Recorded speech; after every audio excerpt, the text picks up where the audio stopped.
ये मन, ये दुष्ट इंद्रियां,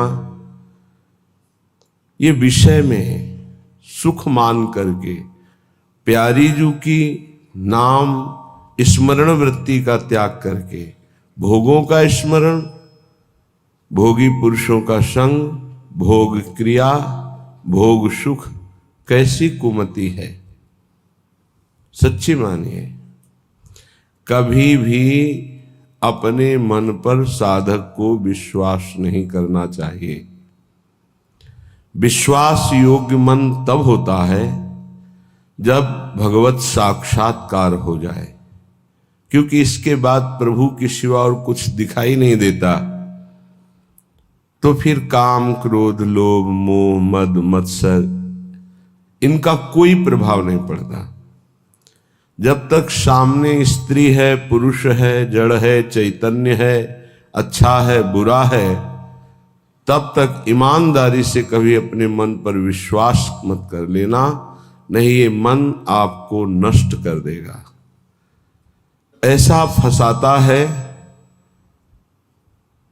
कि फिर उस बंधन से मुक्त होने की हिम्मत नहीं रह जाती उपासक में। वो साहस नहीं कर पाता कि मैं विषय के बिना अब कैसे जीवित रह पाऊंगा।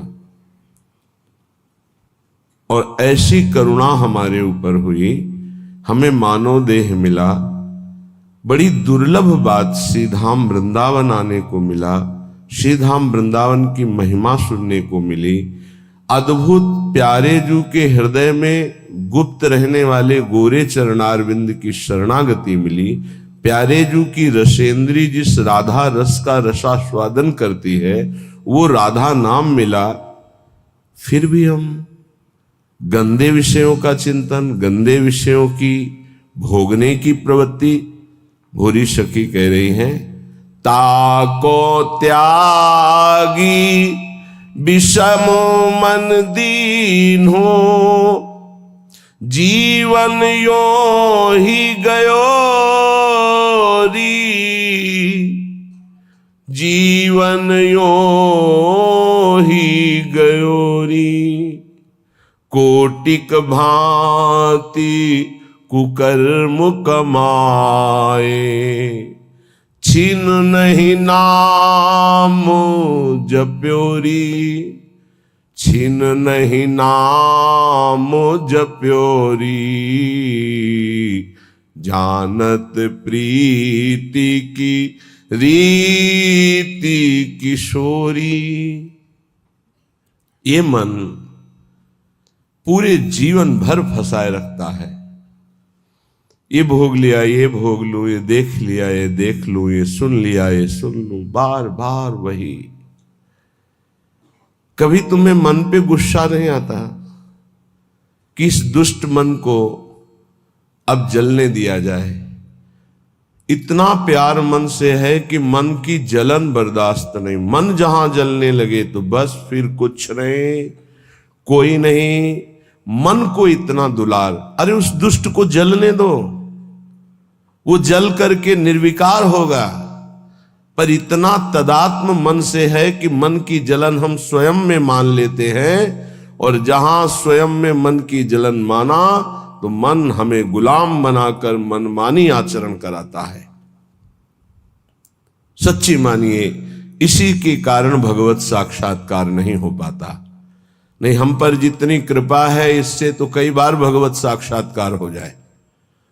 इतनी अपार कृपा है कि कई बार भगवत साक्षात्कार हो जाए, पर हमारा दुष्ट मन, हमारी ये इंद्रियां बोले ताको त्यागी। ऐसी करुणामयी ललित किशोरी को त्याग करके मन विषयों में, गंदे विषयों में, घृणित विषयों में कैसे समझावे इस दुष्ट मन को?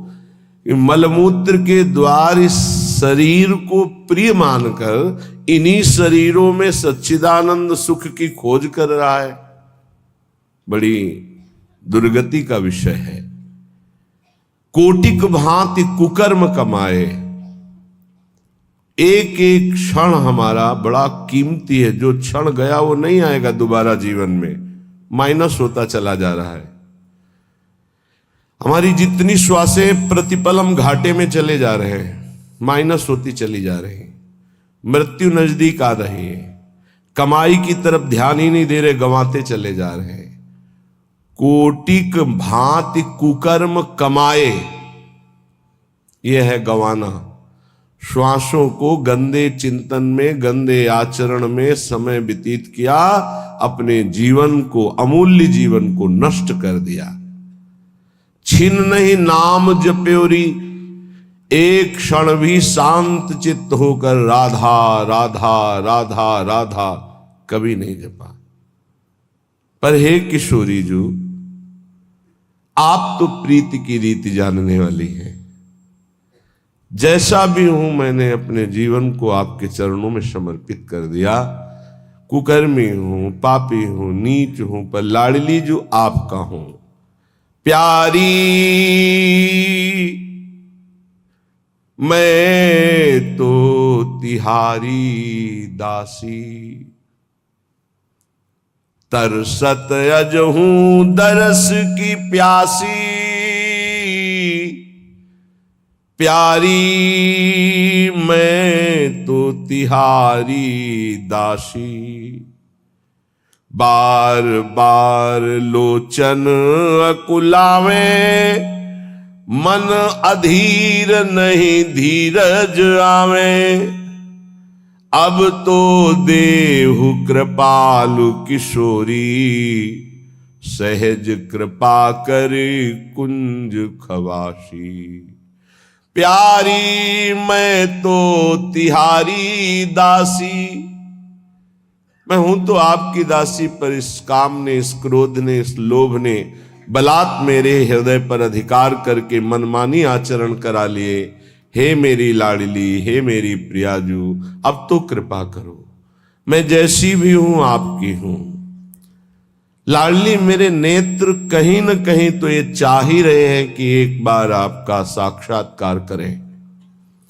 हे स्वामिनी जी, आप तो सहज कृपालु हो, तो आप कृपा करके अपनी रूप माधुरी का एक बार नेत्रों को पान करा दीजिए, तो मेरा मन, मेरी चित्त, मेरी एक एक वृत्ति आपकी दासी हो जाएगी। प्यारी जो, आप कृपा करके इनको अपनी सेवा में रख लीजिए। मन को, बुद्धि को, चित्त को, अहम को। मेरे बस के नहीं कि मैं आप में लगा पाऊं, आप कृपा करके अपनी रूप माधुरी के द्वारा इनको आकर्षित करके अपनी सेवा में लगा लीजिए। हे मेरी प्रिय सखी, मुझे सबसे बड़ा सुख मिलेगा निस दिन बदन सरोज निहारो, सहज रूप पर तन मन वारो। लाडली, आपका रूप ऐसा है कि अखिल लोक चूड़ामणि मदन मोहन श्री लालजू महाराज अपने मन को खो दिए आपके रूप में। फिर मेरा मन क्या है? हे किशोरी जी, आप अपने रूप के प्रेम जाल में मेरे मन को फंसा लीजिए।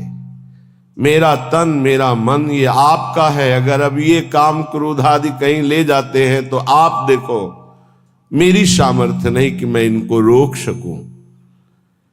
सपने हूं और न देखो हूं को, ऐसी कृपा कर दो। वैसे तो मैं देख रहा हूं कि जागृत स्वप्न में कोई भी मेरा सहयोगी नहीं है। कैसे? जो है वो सब गिराने वाले हैं, सजाने वाले नहीं हैं। मान लेना हमारी बात। इस सृष्टि में जो दोस्ती करेगा वो तुम्हें चढ़ने से गिरा देगा। चढ़ाने वाला दोस्त तो केवल भगवान ही है, या भगवान का निज जन प्रेमी है, जो झुक करके गिर करके कहता मेरे ऊपर पैर रखो, चढ़ जाओ परम पद में। वो तो केवल भगवान का भगवत प्राप्त महात्मा ही हो सकता है, अन्यथा नहीं। अन्यथा तो चढ़ते हुए का पैर पकड़ के घसीट के गिरा करके उसे अपने अनुकूल बना लेना, ये माया के पार्षदों का कार्य है। स्वप्न में भी हमारा कोई सहयोगी नहीं है, सच्ची मानिए, कोई सहयोगी नहीं। आप प्रगट में जिसे सहयोगी मानेंगे वही विक्षेप दे देगा आपके भजन में। ये गांठ बांध ले साधक कि स्वप्न में भी कभी किसी को अपना न मान ले कि ये मेरा प्रिय है, नहीं तो वही तुम्हारे जीवन का घातक चिंतन वाला बन जाएगा, तुम्हारे चिंतन में बाधा पहुंचा देगा। ये माया पहले झुक के आती है, क्योंकि अगर सीधे युद्ध का चैलेंज दे के आवे तो साधक कभी परास्ती नहीं हो सकता, क्योंकि भगवत पार्षद है। साधक जब मारा गया तो दया में मारा गया। इन शब्दों को बहुत ध्यान से सुनना। ये सत्संग है भगवत प्राप्ति के लिए, चाहे गृहस्थ साधक हो या विरक्त साधक। कभी माया ऐसे चैलेंज करके नहीं आती संतों के पास, साधकों के पास, भक्तों के पास, क्योंकि जानती चैलेंज करने पर इनका स्वामी खड़ा हो जाएगा, और स्वामी साथ खड़े तो वो दासी है माया, सामने टिकेगी नहीं, भाग जाएगी। वो बड़ी चतुरता से आती, प्रवीणता से झुक के आती है और झुका के रौंद के जाती है। ये लिख लो कागज में, चाहे दिमाग में लिख लो। झुक के आती है और झुका के रौंद के रुला के फिर उन संतों का अनुभव निकलता है। स्वप्न में भी कभी किसी को अपना ना माने। यहां जीवन में ये बात लिख लेनी चाहिए। ये अनुभव की बात है। विक्षेप त्रिभुवन में कोई नहीं डाल सकता। विक्षेप वही डाल सकता है जिसको अपना माना है, बस। वो चाहे वस्तु हो, चाहे व्यक्ति हो, चाहे स्थान हो, जिसे अपना मान लोगे वही तुम्हारे भगवत चिंतन में बाधा खड़ी कर सकता है, अन्यथा किसी की ताकत ही नहीं है। और हम अपना कब किसको मानते हैं? जब कोई झुक के रो के आता है तो दया से द्रवित होकर के जे भी उसे स्वीकार करता है तो उसकी दया का दुरुपयोग करके रौंदते रौंदते उसे भगवत विमुख करने की पूरी चेष्टा की जाती है। ये माया है। इसलिए असंगोहम पुरुषः, जिसने ये ब्रह्म सूत्र अपने जीवन में धारण किया, ये हम बहुत चूक की बात बता रहे हैं। दया बिना साधु कसाई, दया करी तो आफत आई। जीवन में ये अनुभव की बात बता रहा हूं। जब कभी चूक हुई है तो दया के कारण हुई है, और जब कभी कोई विघ्न साधना में पड़ता है तो साधु की दया उसे फंसाती है। इसलिए वो दया जो हमारे प्रभु के चिंतन में बाधा पहुंचा दे, कभी नहीं। दया दूर से करनी चाहिए। उपदेश कर दे भगवान नाम वाणी लीला का और छोड़ दे। पर होता क्या है, ये समर्थों को उपदेश दिया जाता है। जिनको अपने बल से उठाकर भगवत प्राप्ति करानी होती है उनको उपदेश नहीं दिया जाता, उनको गोद में लेके चला जाता है। पर ऐसे गोद में लेकर चलने के लिए चाहे अपनी दुर्गति हो जाए पर उनकी दुर्गति ना होने पावे, ऐसा स्वभाव संतों का, तो उनको दुख भोगना पड़ता है। यद्यपि उनकी महानता है पर उनको दुख भोगना पड़ता है। ये संसार उनको रुलाता है, ये संसार उनको पीटता है, ये संसार उनको मारता है, संसार उनके शरीर को नष्ट कर देता है। कितने उदाहरण हैं। अगर साधक निर्विघ्न परमात्मानंद में स्थित होना है तो दया किस पे करनी है? किसी पे नहीं।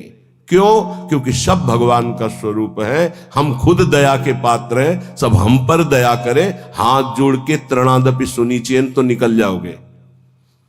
और अगर गुरु बने दया करके परम पद प्राप्ति कराने के लिए, तो उदारता है, ये उसका स्वभाव है।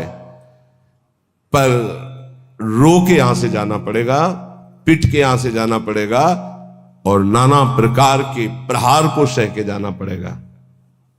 ये बहुत आंतरिक बात कह रहा हूं, अगर समझ पाओ तो समझ लेना, नहीं आगे माया समझा देगी आपको। सिर्फ अपनी बात मनानी, उसकी बात नहीं माननी। सिर्फ अपनी निष्ठा में रहना है, उसकी तरफ झुकना नहीं, तो बात बन जाएगी, अन्यथा नहीं बनेगी। अगर ये रहा कि मुझे अपनी बात बनाने के लिए मुझे इसकी बात माननी, तो ध्यान रखना जीवन भर पछताना पड़ेगा, जीवन भर रोना पड़ेगा, और उसका कल्याण हो कि नहीं फिर संशय हो जाएगा।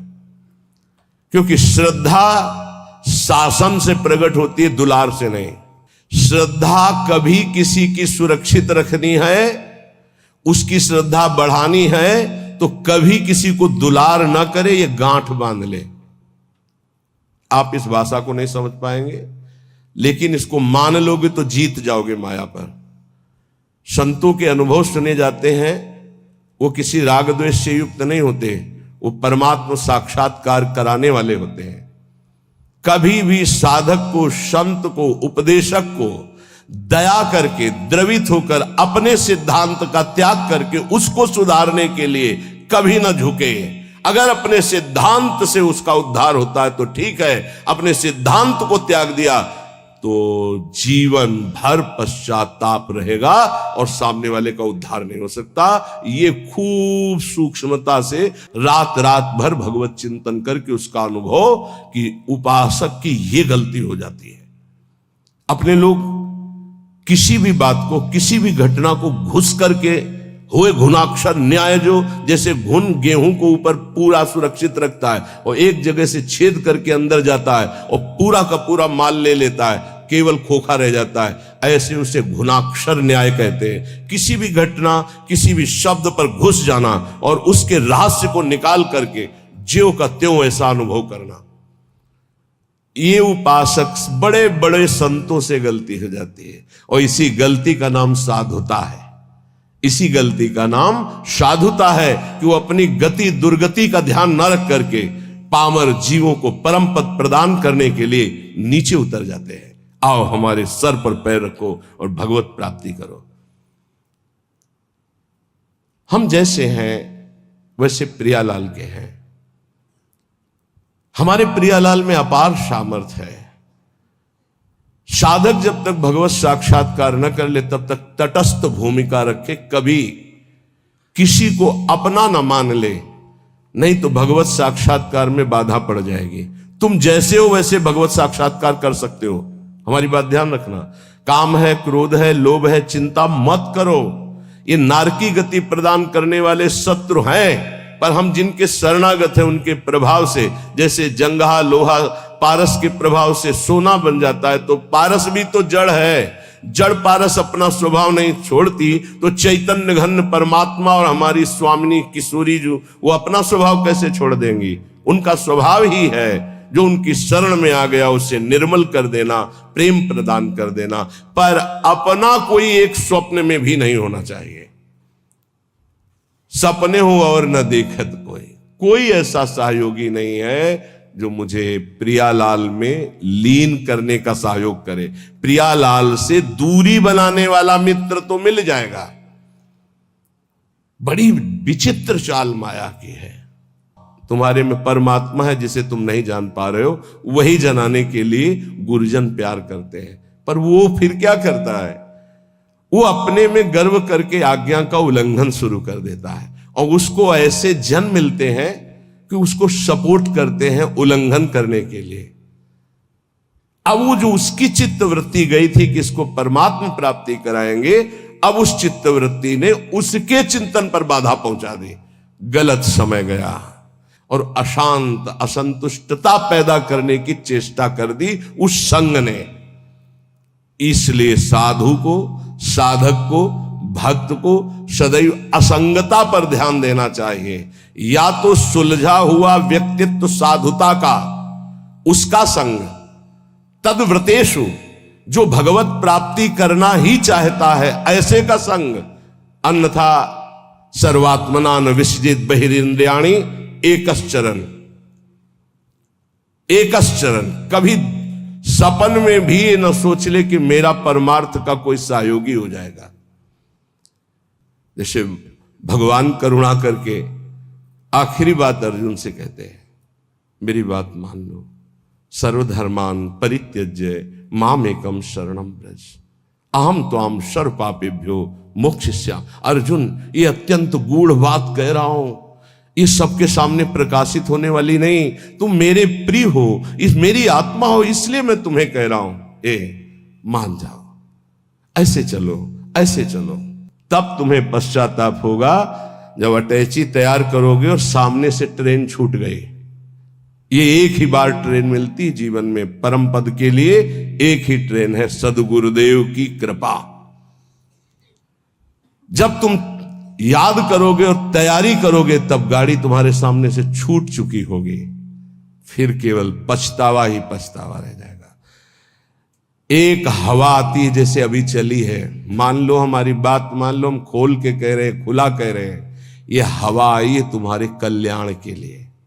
ये केवल हवा है, अनुग्रह की वायु है, अनुग्रह की वायु, केवल कृपा वायु। जो इस वायु में पड़ जाएगा वो निकल जाएगा। और ये ज्यादा दिन के लिए अनुग्रह वायु नहीं होती। जैसे पछियाव चला उसका अलग प्रभाव, पश्चिम की वायु चली, उत्तर की वायु चली, दक्षिण की, हर वायु का अपना प्रभाव है। ये अनुग्रह वायु है, ज्यादा दिन नहीं रहती अनुग्रह वायु, ये ध्यान रखना। जहां विशेष अनुग्रह वर्षा होती है वहां ज्यादा दिन नहीं होता, वो तत्काल ढका जाता है, क्योंकि कलयुग और माया दोनों का भी प्रभाव बढ़ना चाहिए।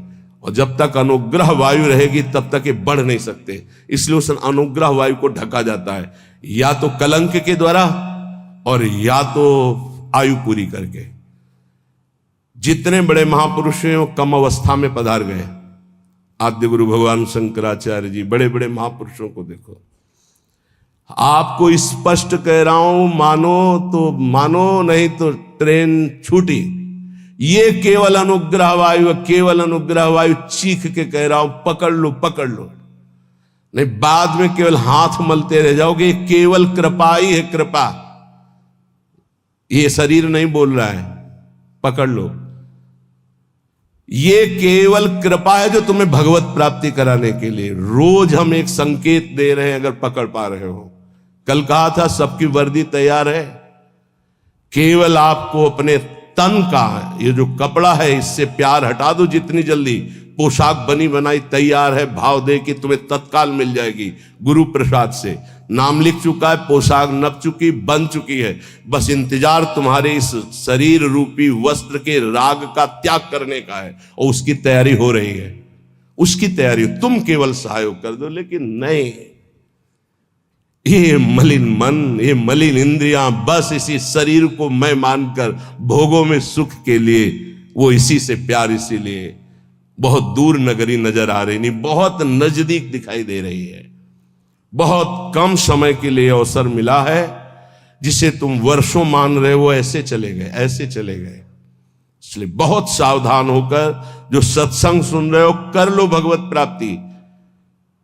तैयार केवल तुम्हें होना है भगवत प्राप्ति, तो इष्ट और गुरु कराएंगे। केवल तैयारी तुम्हारी है। अगर चूक कर गए, आपसे सच्ची कह रहे हैं, इस समय इसमें कोई जीवात्मा नहीं बोल रही। तुम ये बात समझ लेना। जैसे भूत का आवेश होता है ना, तो झाड़ने वाला कहता है ये भूत बोल रहा है। इसमें गुरु कृपा से परमात्मा तत्व बोल रहा है। अगर तुम पकड़ पाओ तो पकड़ लो। खुला तुम्हारे कल्याण की बाजार लगी है, ये बाजार लग गई कल्याण की। इसमें कोई साधक नहीं बोल रहा है, इसमें कोई जीवात्मा नहीं बोल रहा है। ये हम इसलिए परिचय दे रहे, पकड़ पाओ तो पकड़ पाओ। वो स्वयं बैठ करके तुम्हारे कल्याण के लिए कर रहा है। उसे ये केवल ढांचा तुम एक व्यक्ति का देख रहे हो, तुम्हारे कल्याण के लिए वो केवल बोल रहा है। कल्याण के लिए केवल इस शरीर को चला रहा है, कल्याण के लिए केवल चेष्टा कर रहा है। अगर पकड़ पाओ तो पकड़ पाओ। ऐसे अवसर जब आते हैं तो बहुत कम समय के लिए ऐसे अवसर आते हैं। बहुत चतुर प्रवीण आदमी होता है जो सौदा तय कर लेता है और धनी बन जाता है, नहीं तो लोग इंतजार करते रहते हैं, जन्म जन्म इंतजार करते रहते हैं और सौदा नहीं हो पाता। गुरु से सौदा, तन मन प्राण श्वासें दे करके, नाम और मंत्र ले करके उनकी कृपा से निहाल हो गए। आज तक जिसने सौदा किया, लेकिन सौदा कोई बिरला ये कर पाता है। तन मन प्राण श्वासें गुरुदेव को दे दिया उनकी आज्ञा पर, और नाम मंत्र ले लिया, उसके प्रभाव से भगवदानंद में डूब गया। नहीं समझ में आएगा, नहीं समझ में आएगा। केवल गुरु आज्ञा का पालन करके भगवत प्राप्ति से ही गुरु ऋण से उऋण हो सकते हो, अन्यथा किसी और वैभव से या और किसी तपस्या से गुरु ऋण से नहीं हुआ। उऋण हुआ जा सकता। मातृ ऋण, पितृ ऋण और ऋषि ऋण सबसे उऋण हो सकते हो, गुरु ऋण से नहीं। गुरु ऋण से सिर्फ भगवत प्राप्ति से उऋण हुआ जा सकता है। ये लिफाफा रखने से, ये नाना प्रकार की भोग सामग्री देने से तुम गुरु दीक्षा का दक्षिणा नहीं दे सकते हो। ये दक्षिणा, हम बोले राधा श्री कृष्ण बिक जाए तो भी इसकी कीमत नहीं दे सकते हैं। वो कह रहे हैं आधा नाम ही मुझे खरीदने के लिए पर्याप्त है, पूरा धा बोलना तो बहुत बड़ी बात है। श्वास, प्राण, मन, तन समर्पित गुरु को, उनकी आज्ञा पर कर्तव्य कर्म करना। मन समर्पित गुरु को आराध्य देव के नाम मंत्र और उनकी लीला चिंतन में लगाना। श्वास कोई खाली ना जाए, ये भेंट गुरुदेव को। तन मन प्राण कहते श्वासों को ही। अगर तन मन प्राण समर्पित हो गया तो सौदा पक्का। वो तुम्हारे अंदर है, किसी साधना से वो बढ़ता या घटता नहीं है। असाधन से घटता नहीं, साधना से बढ़ता नहीं है। ये अज्ञानी जीव नहीं समझ पा रहे। साधन से वो बढ़ता नहीं है, असाधन से घटता नहीं है। केवल असाधन त्याग से साधना करने से पर्दा हटता है बस। तुम हटा पाओ नहीं, खुद हटा के दर्शन दे देंगे। कपट का पर्दा झपट करके लाडली लाल फाड़ देते हैं, उनका वैसे हो जाते हैं, अधीन हो जाते हैं। पर ये अहंकारी जीव अधीन होना जानता ही नहीं है। लाख प्रयास करो, वो समझ ही नहीं पा रहा है कि अनंत जन्मों के बाद मुझे ऐसा अवसर हरि ने दिया है मुक्त होने के लिए। इसलिए भाई प्रार्थना है, मान लो इस समय आपको अवसर मिला है केवल भगवत प्राप्ति का। सावधान होकर के अगर सुन लिए, समझ लिए तो भगवत प्राप्ति बहुत इससे ज्यादा सरल सृष्टि में कोई कार्य नहीं है भगवत प्राप्ति जैसा। संसार में सब जन यही कहते हैं कि भगवत प्राप्ति जैसा कठिन कोई कार्य नहीं है, और हम आपको वृंदावन की भूमि से कहते हैं भगवत प्राप्ति जैसा कोई सरल कार्य नहीं है। ये कब? जब केवल प्रभु अपने हो जाए तब। और प्रभु को अपनापन में ना ले करके अपनापन शरीर और शरीर संबंधियों से, तो जन्म जन्म मुनि जतन कराहे, जन्म जन्मांतर करते रहो बहुत दूर नगरी। अगर गुरु कृपा से बात समझ में आ जाए कि घोरी सखी के स्वप्न में और कोई नहीं, जागृत की तो जाने दो, स्वप्न में कोई नहीं। प्रियाजू, हमें कहीं अब और ठौर नहीं है, आपके सिवा कोई और नहीं है। हो गई भगवत प्राप्ति, आप देख लेना। जैसे छोटा बच्चा जरा सा विचलित होता है तो मां दौड़ पड़ती, गोदी में ले लेती है, ऐसे हमने श्री जी को देखा है।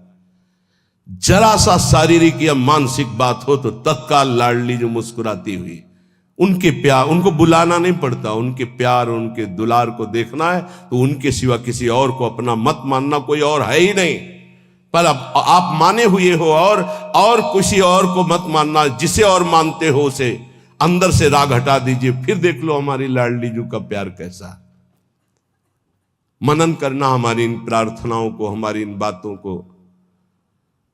सच्ची कहते हैं इस समय कृपा की वायु चल रही, अगर वायु के अनुकूल चल जाओगे तो नौका भवसागर से पार हो जाएगी, प्रतिकूल कोशिश करोगे तो भंवर में फंस जाएगी। वायु का कुछ नहीं बिगड़ता, वो तो आई और गई। वो सिर्फ आपकी कृपा, वायु आपका कल्याण करने के लिए आई है, उसे पकड़ लो तो पकड़ लो। अर्जुन से साक्षात भगवान कह रहे हैं कि मेरा अवतार ही इसीलिए होता है, धर्म की स्थापना और अधर्म का जो बढ़ावा करने वाले हैं उनका विनाश। समझो। फिर इसके बाद तो प्रश्न ही नहीं होना चाहिए था जब अर्जुन को परिचय दे दिया कि मैं कौन हूं, मैं किस लिए आता हूं। अब इसके बाद परिचय जब प्राप्त हो गया तो फिर प्रश्न कैसा रहा, लेकिन नहीं सही ढंग से सुना तो दिखाना पड़ा। दिखाने के बाद भी प्रश्न बंद नहीं हुआ, नहीं वही बंद होना चाहिए था। जब जान लिया त्वमादि देवा पुरुषा पुराणा तुमस्य विश्वस्य परम निधानम वेतासि वेद्यम परमम च धाम त्वया ततम विश्वमनंत रूपम। जब जान लिया तो अब प्रश्न कैसा बन सकता हो। ये उन्हीं अर्जुन जी के वचन है, तुमादि देवा पुरुषा पुराणा तुमस्य विश्वस्य परम निधानम वेदास्य वेद्यम परमम च धाम त्वया ततम विश्व अनंत रूपम। प्रभु मैं देख रहा हूं वायुर्मोग्निर्वरुणा शशांका प्रजापतिस्त्वं प्रपिता महस्य नमो नमस्तेस्तु शास्त्र कृतव्या पुनरस्य भूयोपि नमो नमस्ते। अब प्रश्न कहां रह गया, लेकिन फिर भी प्रश्न हुआ। सर्वतो भावेन एक बात कह करके भगवान ने विश्राम की, सर्वधर्मान परित्यज्य मामेकम शरणम व्रज। बहुत प्यार से कही। सब कुछ समझाने के बाद भी यदि ये समझ में नहीं आता तो फिर अभी भगवान के द्वारा वो विधान नहीं बना जिस विधान के लिए अनुग्रह वायु तुम्हें प्रेरित कर रही है। नहीं तो मान जाओ, इसमें तुम्हें मानना होगा। ये तुम्हारी तरफ से, प्रभु की तरफ से तो पूरा प्रवाह आ रहा है कृपा का। बार बार तो बनत नहीं आ संजोग अनूप मानुस्तन वृंदा विपिन रसकन संग विविरूप। ये बहुत बढ़िया संयोग बन गया, बहुत बढ़िया। प्यारी जो बहुत कृपालु है, जरा सा शारीरिक या मानसिक तो मुस्कुराती हुई लाडली जो खड़ी है। ऐसी करुणामयी किशोरी के सिवा किसको अपना? अगर किसी को अपना मान रहे हो तो ये तुम्हें मजाक लगेगा जो हम बोल रहे हैं, और अगर अपना नहीं मान रहे हो तो ये तुम्हें अनुभव में आने लगेगा कि मेरी लाडली जो प्रतिपल मुझे देख रही। जहां जरा सा मानसिक विक्षेप हुआ तो स्वप्न में विराजमान है, वो जागृत में विराजमान। इतना प्यार करने वाला कोई है ही नहीं त्रिभुवन में, हरि भी नहीं है। जितना लाडली जो प्यार करती उतना हरि भी नहीं करते। हरि भी को कभी कभी गुस्सा आ जाता है, वो भी इंतजार करते हैं कि बुलाओ त्राहिमाम होकर के। इंतजार कर रहे हैं द्रौपदी के त्राहिमाम का, इंतजार कर रहे हैं। विचार करो जरा, भक्त जब तक त्राहिमाम नहीं बोलेगा तब तक हरि इंतजार कर रहे हैं, लेकिन मेरी लाडली जो नहीं, हमने नहीं बुलाया। हा किशोरी, ऐसा नहीं। ये हा किशोरी प्रेम में निकल सकता, दर्द में नहीं। हरि से भी ज्यादा महादुलार लाडली जो, क्योंकि हरि इंतजार करते देखा। जब तक तुम्हें अपने दांतों तक का भरोसा रहा तब तक हरि, और जब दांत का भरोसा छूटा द्वारिकाधीश गोविंद तो वस्त्रावतार हो गए। हमारी श्री जी इतना इंतजार नहीं करती। पर ध्यान रखना, अपनापन केवल श्री जी से हो, नहीं तो आप प्रश्न कर दोगे कि मैंने बुलाया भी नहीं आई, क्योंकि कोई और है आपका। जिस दिन अपनापन केवल श्री जी का होगा तो ये त्राहिमाम बोलना हरि के लिए है। हमारी लाडली जो अलबेली सरकार है वो दौड़ पड़ती हैं, वो ये नहीं देखती हैं कि अब मुझे बुलाए तब मैं जाऊं, ऐसा हमारी श्री जी का स्वभाव नहीं। धन्य धन्य धन्य तेई जे इनके उपासी है, वही धन्य धन्य धन्य आपके आगे लगने वाला है, यदि आप अपनापन समेट कर हमारी महारानी जी से कर ले। मान लीजिए और कोई नहीं, हरि ही महारानी जी बने, पर बस समझ ला है हरि ही परशुराम है और हरि ही राम है, तो बड़ा अंतर है। हरि ही लालजू है, हरि ही लाडली जू है, पर लालजू के हृदय का प्रेम वो हमारी श्री लाडली जू के रूप में। अद्भुत करुणा, अद्भुत दया, कैसे तुम्हें बताए। उनकी मुस्कुराहट में दिल में जो पावर आता है वो दवा आज तक बनी ही नहीं। दिलवर की मुस्कुराहट से जो दिल में पावर आता है वो आज तक दवा ही नहीं बनी। कैसे समझोगे तुम इन बातों को? अपनापन केवल लाडली जू से। स्वप्न में भी और कोई नहीं, चरण सरोज अनन्य उपासी। बस ये ठसक लानी है कि श्री जी के सिवा हमारा कोई नहीं। जिस दिन ये आ गई तो आप जीत जाओगे। किस पर? माया पर नहीं, हरि पर विजय। अजित को जीत लोगे, हरि अधीन हो जाएंगे। तो क्या लाडली जी केवल मुस्कुरा रही थी? तो राधा संग बिना नहीं श्याम, श्याम जी कहां थे?